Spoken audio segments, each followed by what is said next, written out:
어서오세요. 살랑 게스트하우스에 오신 걸 환영합니다. 네, 안녕하세요 여러분. 세계 각국의 복음을 살랑살랑 전하는 살랑 게스트하우스에 오신 여러분을 환영합니다.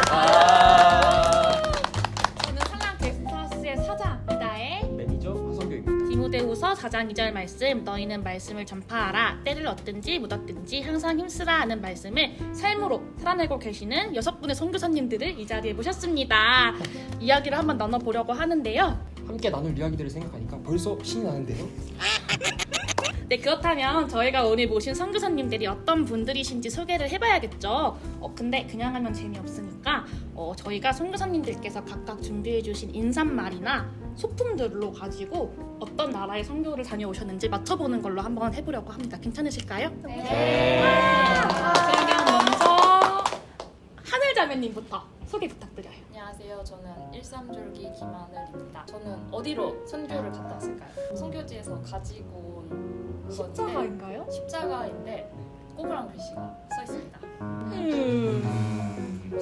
중동 쪽인가? 네 맞아요. 중동 쪽이요? 네 저는 중동 지역으로 선교를 갔다 온 13줄기 김하늘이라고 합니다. 네, 반갑습니다. 저는 아이템을 가져왔는데요. 표지를 먼저 맞춰보시겠어요? 사막인가요? 그렇죠. 그쵸. 제가 그쪽 나라 사람 좀 닮았어요. 힌트 다 드렸다. 바로 맞춰야 되냐? 예, 정답! 지연자매님은 어디 다녀오셨어요? 홀라 코메스타스. 저는 남미의 심장 파라과이에서 1년 7개월 동안 선교를 하고 공육줄기 박지연입니다. 와. 는요 메이플 시럽으로 유명합니다. 저긴 어딜까요? 메이플 시럽? 메이플 시럽. 캐나다? 그럼 진리자매님은 어디 다녀오셨어요? 제가 선교를 다녀온 나라는 이제 불교 국가라는 것과 또 무에타이로 유명한 무에 타이요? 네 맞아요. 우리 마지막으로 주학 형제님 다녀오신 선교지 한번 들어볼게요. 네, 제가 다녀온 선교지는 이 동물로 유명한 곳입니다. 북극곰인가요 혹시? 자, 북극 친구인가요? 곰인 거는 곰인 맞죠? 거 네, 곰으로 유명한 곳입니다. 시베리아. 자, 시베리아가 있는 나라 어디일까요? 러시아. 네, 맞습니다. 러시아에 선교를 다녀온 13줄기 이주학이라고 합니다. 반갑습니다. 네, 이렇게 서로에 대해서 알아봤는데요. 이제 여러분들께 본격적인 질문을 드려서 각 선교 여행이 어땠는지 알아보는 시간을 가지려고 합니다. 그럼 첫 번째 질문을 드려볼게요. 선교를 가면 다양한 사역을 하게 되는데 어떠한 사역을 하셨는지 궁금합니다. 먼저 하늘자매님, 중동에서 어떤 사역을 하셨나요? 저는 그 중동의 특성상 이제 직접적으로 복음을 전하지 못해서 일단은 이제 가장 많은 친구들하고 접촉을 하면서 공적으로 관심이 있는 친구들은 조금 더 만나서 이제 하나님에 대해서 얘기해보는 이제 사역을 주로 했기 때문에 저는 이제 대학교에서 이제 공부하면서 이제 같은 클래스 친구들을 만나거나 또 이제 현지에 있는 한국문화센터에서 이제 한국에 관심이 있는 친구들이 이제 오게 되면은 한국 문화 클래스 같은 거를 진행하면서 또 친구를 사귀고 또 저는 이제 전공이 상담이기 때문에 그런 상담 프로그램 같은 거를 이제 만들어서 친구들을 이제 더 많이 사귀는 이제 그런 사역들을 했습니다. 네, 저도 비슷하게 이제 대학생들을 주로 만나는 선교를 했었는데요. 저희는 이제 대학생들을 만나기 위해서 편하게 어학당을 들어갔어요. 어학당을 들어가서 러시아어를 배우면서 친구들을 만났는데 친구들을 만나는 방법은 무작정 궁금한 걸 물어보는 방식, 그렇게 해서 연락을 취하는 방식, 또한 한국어학과 친구들이 있어가지고 한국어학과 친구들을 만나서 같이 놀면서 시간을 보내다가 이제 많이 친해지면 이제 우리가 사이가 좀 더 깊어졌다 싶으면 우리가 복음의 메시지를 전하고 잘 되면은 받아들이면 좋고 안 되더라도 우리 계속 만남을 이어가면서 우리 모임에 참여하게 하는 것을 목표로 했고요. 그것뿐만 아니라 현지 교회 사람들과 좀 많이 접촉하면서 좀 청년들 위주로 기도 모임 같은 그런 좀 같이 움직일 수 있는 그런 에너지를 일으키는 그런 모임을 만들려고 좀 노력을 했었던 것 같습니다. 그럼 혹시 서연자매님은 어떤 사역하셨어요? 저는 먼저 배경 지식을 조금 설명드려야 될 것 같은데요. 캐나다는 영국에 의해서 침략을 받았습니다. 그래서 식민 지배가 이루어졌었는데요. 원래 캐나다에 살고 있던 현지 원주민들이 있었어요. 근데 이제 잘못된 기독교인들에 의해서 그리고 잘못된 행동들로 인해서 상처를 받고 마음이 다친 원주민, 현지인들이 있었어요. 근데 이제 그 현지인들과 함께 이제 한국 문화 공연을 하고 또 그들의 마음을 또 어루만지고 또 그런 과정을 통해서 그 열린 마음에 하나님의 정말 진실된 사랑과 복음을 전하는 일을 했습니다. 네, 또 해당 선교지에 가면 현지나 현지 교회에서 특별한 경험이나 추억이 쌓일 수밖에 없다고 생각하는데요. 혹시 지리자매님 기억에 남는 특별한 추억이 있으실까요? 제가 선교제 나가 있을 때 쉬는 날에 교회 사람들이랑 같이 영화를 보러 간 적이 있어요. 근데 이제 영화관에 갔는데 영화 상영 시작 전에 태국은 왕이 있는 나라여가지고 외국인들도 시작 전에 일어나서 왕의 모습을 스크린으로 보고 묵념하는 시간을 가져요. 5분 정도 꽤 길어요. 그래서 그 영화관마다 다른 것 같기는 한데 그게 되게 신기한 경험이었던 것 같아요. 써 있어요. 외국인 분들도 일어나서 존경의 의미를 표해달라고 영어로 딱 이렇게 써 있더라고요. 네, 또 현지에 가면 많은 현지인 친구들을 만나게 될 텐데 혹시 지연자매님 기억에 남는 친구들이 있을까요? 그럼요. 요즘에도 가끔씩 생각나는 친구들인데 엘리아랑 미카엘라라고 둘이 남매예요. 근데 이 친구들이 굉장히 속도 깊고 저를 정말 많이 챙겨줬어요. 그래서 제가 학교에만 있었는데 이렇게 휴일이라든지 시간이 좀 남을 때 저를 불러주고 뭔가 먹고 싶은 거 있으면 이렇게 싸와서 같이 먹고 영화도 보고 속 깊은 얘기도 나누면서 굉장히 나이 차이는 많이 났지만 친구처럼 지금도 연락을 하면서 지내는 친구예요. 영상 편지 하나 해도 될까요? 네, 그럼요. 카메라 저기. 엘리야, 미카엘라 보고 싶어. 와. 감사합니다. 네, 그러면 혹시 하늘자매님도 그런 친구들이 있을까요? 저는 마음이라는 친구가 있는데 이제 이 친구를 제가 이제 1년 단기 선교 가기 전에 3주 정도 짧게 선교를 갔을 때 만났던 친구인데 저는 이제 이 친구 때문에 이제 내가 다시 1년 정도 이 나라로 선교를 가야겠다고 결심하게 된 친구인데 이 친구는 되게 영적으로 많이 깨어있는 친구예요. 그리고 생각도 많이 깨어져 있어서 그런 무슬림 아이들이 당연시하게 하는 그런 히잡 같은 것도 내가 이런 것들을 왜 해야 되지라든가 자기가 믿고 있는 신앙에 대해서 이제 끊임없이 생각하고 이제 궁금증을 갖는 친구였는데 이제 이러한 모습 때문에 그런 주변 사람들이나 가족들한테 이제 엄청 많이 문제야 취급을 받았어요. 그래서 이제 아버지가 이 친구한테 너는 막 진짜 사탄의 자식이다. 이제 그런 종교적인 것들에 대해서 얘가 궁금증을 가지고 뭔가 물어보거나 하면 이제 이런 반응을 하시고 그래서 이제 주변에다 이런 자기의 생각들을 이제 나눌 수 없었던 친구였는데 이제 저랑 같이 1년 정도 성경 공부를 하면서 이제 같이 하나님에 대해서도 더 알아가고 그래서 이 친구가 어느 날에 사촌 동생들이 이제 뭐 기독교에 대해서 가지고 있는 막 오해들에 대해서 말을 했을 때도 이제 이 마음이가 그게 아니다. 그건 너희들이 가지고 있는 오해고 이제 기독교는 이제 이러이러한 거다라고 이제 제대로 알려주는 이런 것도 나중에는 그런 얘기도 저한테 해주고 또 저도 아까 지연 언니가 얘기했던 것처럼 마음을 많이 나눴던 것 같아요. 그래서 저도 이제 그 선교지에서 너무 힘들고 뭔가 우울할 때 그런 뭔가 말이 통하는 한국 사람이 아니라 이제 말이 통하지 않지만 이제 마음이 통하는 이제 서로 아무 말 없이 그냥 이렇게 같이 산책만 해도 되게 마음이 평안해지고 이제 그런 기억에 남는 친구가 있고 저도 이 친구랑 지금까지 연락하고 있는데 얼마 전에 결혼했다고 축하드려요. 이제 연락도 오고 사진도 보내주고 이제 그랬었는데 그런 친구가 있습니다. 정말 다양한 경험이 있는 만큼 힘들었던 것도 있고 또 너무 좋았던 것도 있었을 것 같은데 혹시 서연자매님 다녀오시면서 좋았다거나 힘들었던 추억 있으실까요? 네, 제가 다녀온 캐나다의 사역지는요.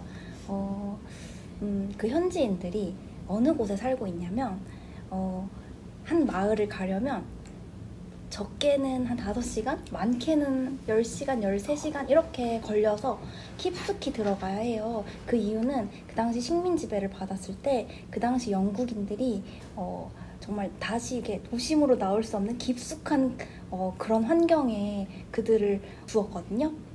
그리고 그 마을이 각 악한 영들로 살인의 영, 거짓의 영, 음란의 영, 다양한 악한 영들의 굉장한 그런 영향을 받고 있어요.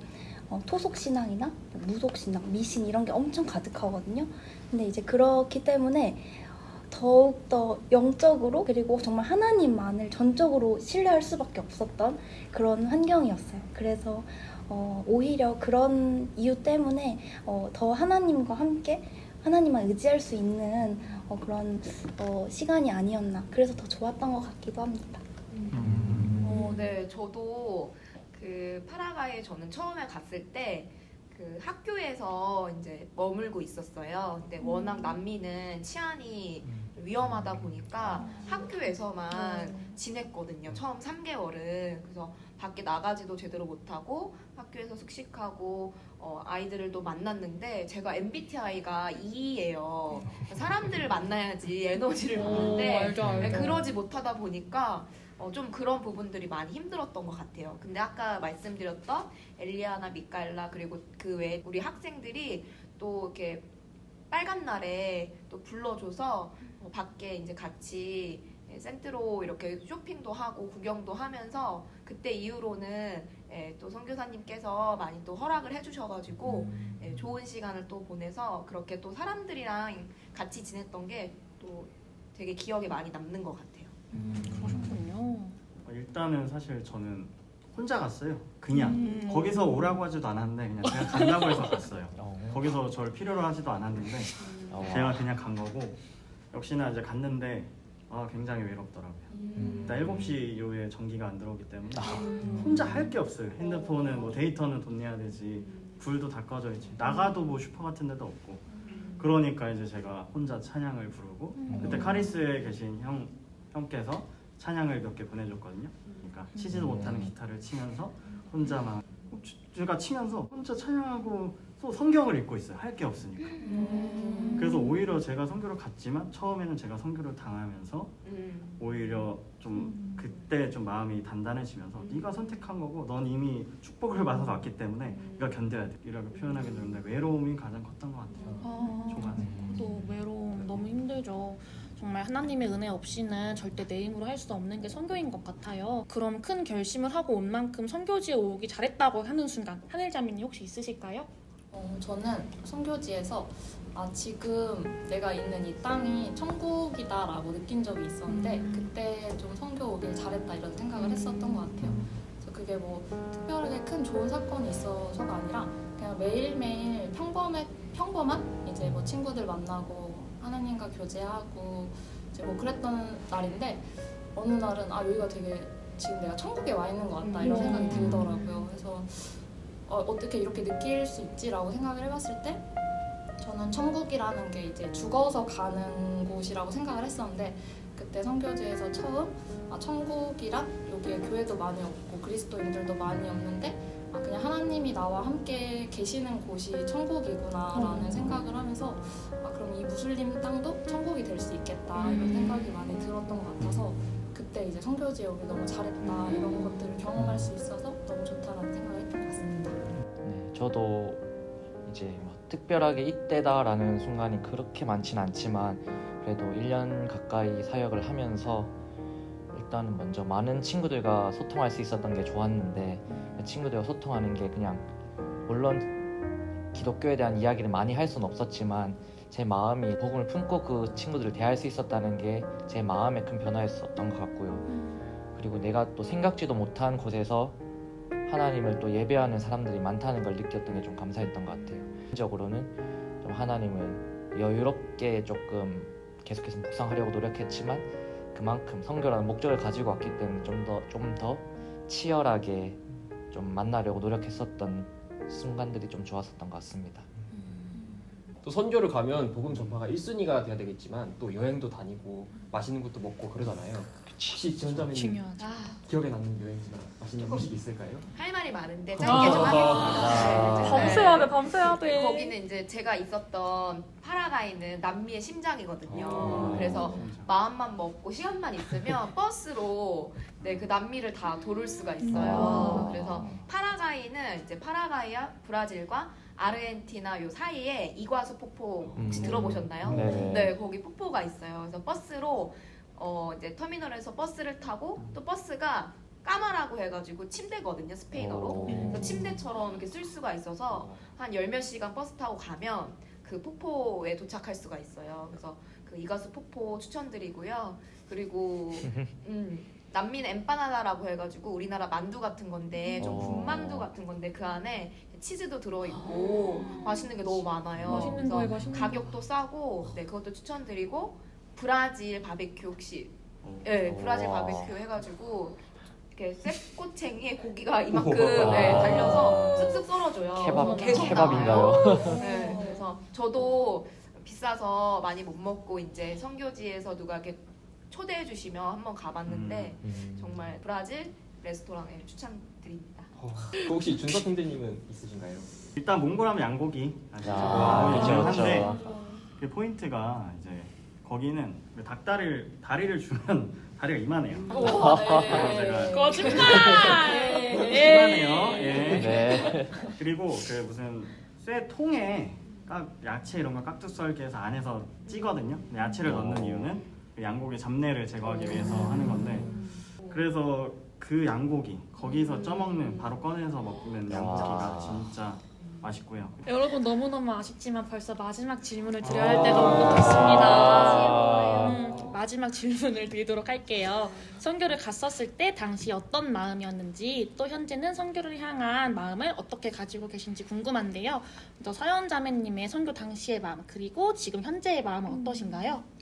네, 제가 선교를 갔을 때는 사실 실제로 그런 영적인 전쟁터인 현지에서 사역을 또 진행하고 또 그런 상황 속에서 맞닥뜨린 그런 여러 가지 어려움들로 인해서 사실 어쩌면 마음이 두렵기도 하고 그런 부분도 있었어요. 그렇지만 지금 제가 다시 또 갈 수 있는 기회를 하나님께서 허락해 주신다면 이번에는 조금 더 두려운 마음보다는 정말 사랑을 가지고 그리고 용기를 가지고 다시 한번 꼭 가보고 싶습니다. 너무 좋은 마음이시네요. 그럼 주학 형제님 선교 당시의 마음과 현재의 마음. 저는 좀 선교 당시의 마음은 솔직히 약간 반반이었어요.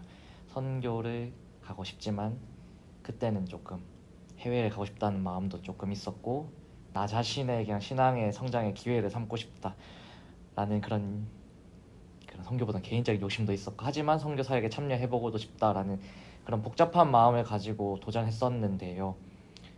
진짜 아까 준석 형제님께서 말씀하신 것처럼 선교를 하러 갔다가 당했다라는 말을 일단 저한테도 좀 적용할 수 있을 것 같은데 정말 하나님을 더 직면할 수 있는 순간을 가져서 감사했고 그 과정 가운데서 친구들을 만나는 게 내가 꼭 이 사람 복음을 전해야 돼만 안달나서가 아니라 그냥 자연스럽게 복음을 품고 그 사람들을 대할 때 내 태도와 그리고 내 말과 이런 것들을 조금 더 생각하면서 그 친구들과 그저 재미있는 시간들을 보냈던 게 감사했던 시간인 것 같고요.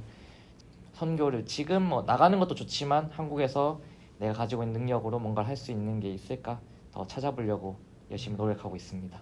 네, 이렇게 질문을 통해서 여러분들께서 다녀오신 각 선교 여행에 대해 들어봤는데요. 선교에 대한 정말 귀한 말씀 나눠주셔서 너무 감사합니다. 정말 듣는 것만으로도 제가 그 선교지에 함께하고 있는 것 같은 너무 따뜻한 시간이었던 것 같아요.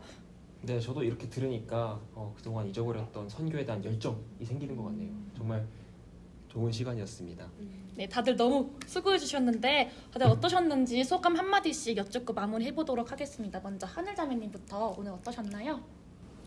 저는 항상 이렇게 선교에 대해서 많이 나누고 싶지만 그 이제 모든 사람들이 또 선교지를 경험한 건 아니고 이제 이런 것들을 나누는 거에 있어서 되게 뭔가 목마름이 조금 있었는데 오늘 다 같이 이렇게 이야기하면서 그런 것들이 되게 많이 채워진 것 같아서 너무 좋은 것 같아요. 어떠셨어요, 준석 일단 저는 제가 여기에 왜 있는지 있어도 되는지 솔직히 아유. 그래서 그냥 선교는 그런 것 같아요. 뭐 내가 시간이 돼야지 뭐 준비가 돼야지보다 그냥 들이닥치니까 저는 이루어졌던 것 같아요. 사실 짧게 얘기하자면 제 집을 안 구하고 갔거든요. 저는 원래 그렇게 단순해서 근데 저를 거기 저 선교사님이 기다리고 있었어요. 근데 그냥 공항 옆자리에서 뭐 한국 청년 누구 기다리시나 봐요. 그래서 얘기하고 있는데 그게 수원성교회에서 실제로 파송한 선교사님인데 그분 제가 집이 없으니까 그 선교사님 집에서 3주간 보냈거든요. 그러니까 그걸 만나게 하신 게 진짜 제일 소름이었어요. 시작부터 저는 그냥 내가 여기 1년 동안 진짜 이거는 진짜 리얼. 집이 없었는데 그래서 제가 집이 없는데 어떡해 그냥 와 해서 갔어요. 근데 옆에 하필이면 또 우리 교회에서 파송한 선교사님 보내주시고 그때 딱 채워주신 그 사람들과 물질들은 저는 다 기억을 하고 있기 때문에 아직까지도 저는 이제 회사 생활을 하면서 그런 기억들, 나에게 순간순간 다가왔던 기억들을 가지고 살아가니까 아무리 힘들어도 그런 기억으로 다 이겨내지 않을까 싶어서 무조건 어떠한 기회가 있어도 무조건 가시길 추천합니다. 어디 계세요? 추천합니다. 가세요. 지연 자매님은 소감 어떠셨어요? 전 사실 정말 이렇게 초대받기 전에 파라과이 생각이 유독 요즘 많이 또 들더라고요. 정말 시간만 나면 다시 한번 가서 선교사님 얼굴도 뵙고 또 아이들도 보고 싶은 마음이 엄청 컸는데 이렇게 초대를 해주셔서 그 마음이 조금은 위로가 많이 된 것 같아요. 그래서 더 기도하고 또 이렇게 다른 지체들 얘기도 듣다 보니까 많이 공감도 가서 되게 좋은 시간이었던 것 같습니다. 저는 제가 좋아하는 찬양이 있어요. 그리스도의 계절이라는 찬양인데 정말 저는 주의 청년들이 한 손에는 사랑을 들고 또 한 손에는 복음을 들고 그렇게 열방에 예배가 없고 또 찬양이 불려지지 않는 그 땅으로 우리 청년 공동체 여러분들이 함께 소망을 갖고 나아갔으면 좋겠습니다. 아멘. 아멘. 저는 일단은 선교를 나가기로 결심했을 때 제 모습을 많이 돌아본 게 된 것 같고 스스로의 신앙을 키우는 데만 집중하는 게 아니라 진짜 하나님의 마음을 품고 영혼에 대한 그 사모함을 가지고 계속 나아가는 신앙인이 돼야겠다라는 생각을 많이 했던 것 같습니다. 너무 유익한 시간이었어요. 네, 저도 촬영을 준비하면서 러시아 생각을 좀 많이 하게 되었었거든요. 그때 생각 또 그때 추억을 조금 다시 꺼내볼 수 있어서 좋은 시간이었고 수원성교회에서 단기 선교 많이 가는 걸로 알고 있는데 엄청 많이 가죠. 저도 기회가 되면 다시 한번 가보고 싶다는 생각도 있고 여러분들도 가시면 될 것 같습니다. 네, 다들 귀한 시간 내주셔가지고 저희 산란 게스트하우스에서 선물을 준비했습니다. 어마어마합니다. 기대하셔도 좋아요. 바로 네, 바로 세계로 향한 선교행 티켓인데요. 와. 짜잔, 너무 귀엽죠? 네, 선교를 향한 여러분들의 뜨거운 마음과 열정을 또 응원하는 마음으로 저희가 만들어봤습니다. 이렇게 산란 게스트하우스에서 선교사님들을 초대해서 함께 이야기해보았는데요. 아쉽지만 오늘 저희가 준비한 시간은 여기까지입니다. 우리 선교사님들을 통해서 또 이 영상을 보고 계시는 여러분들을 통해서 땅끝까지 복음이 흘러들어가기를 소망합니다. 네, 저희 산란 게스트하우스는 선교를 다녀오지 않으셨어도 선교를 향한 마음이 있다면 언제든지 열려있으니 많은 관심과 연락 부탁드립니다. 부탁드립니다. 그럼 지금까지 산란 게스트하우스의 사장 이다혜 매니저 하성규였습니다.